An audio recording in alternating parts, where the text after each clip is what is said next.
కర్నూలు జిల్లాలో కురుస్తున్న వర్షాలకు వజ్రాల పంట పండుతోంది. తుగ్గలి మండలం జొన్నగిరిలోని పొలంలో వేర్వేరు వ్యక్తులకు 2 వజ్రాలు దొరికాయి. దొరికిన వజ్రాలను స్థానిక వ్యాపారులు కొనుగోలు చేశారు. ఒక వజ్రానికి 6 లక్షల రూపాయలు, మరో వజ్రానికి 2 లక్షల నగదు, తులం బంగారం పెట్టి కొనుగోలు చేశారు.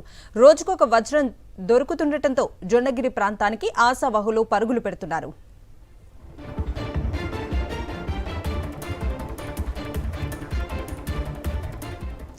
జొన్నగిరి ప్రాంతంలో దొరికిన వజ్రాలకు సంబంధించిన పూర్తి అప్డేట్స్ ని మా ప్రతినిధి లోకేష్ అడిగి తెలుసుకుందాం. లోకేష్,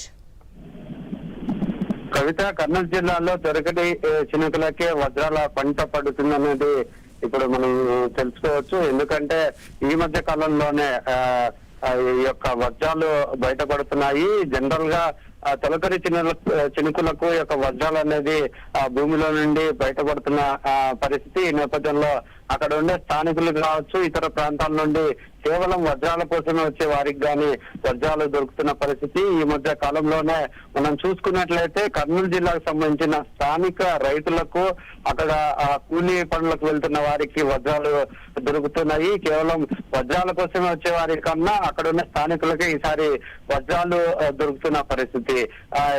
నిన్న చూసుకున్నట్లయితే ఈ యొక్క జొన్నగిరికి సంబంధించిన 2 మహిళలకు వేరువేరుగా వజ్రాలు దొరకడం జరిగింది. ఒక వజ్రాన్ని 6 లక్షల రూపాయలకు, మరొక వజ్రాన్ని 4 లక్షల రూపాయలకు యొక్క స్థానిక వజ్రాల వ్యాపారులు కొనుగోలు చేసిన పరిస్థితి.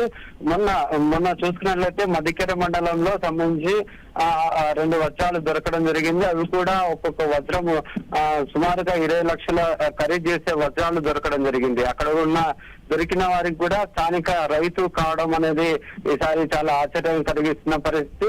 వర్షాలు ముందుగా రావడం వల్లనే వజ్రాలు అనేది బయటపడుతుంది. మామూలుగా ఎప్పుడు చూసినా గానీ జూన్ మాసంలోనే తొలకరి చినుకులు పడతాయి. ఆ సమయంలో ఎక్కువ మంది రాష్ట్రంలోని వివిధ ప్రాంతాల నుండి కూడా వజ్రాల కోసం వచ్చి అన్వేషించిన పరిస్థితి అయితే కనబడుతుంది. ఈసారి మాత్రం స్థానికులకే వజ్రాల పంట పడుతుంది అనేది ఈసారి చెప్పవచ్చు. కవిత.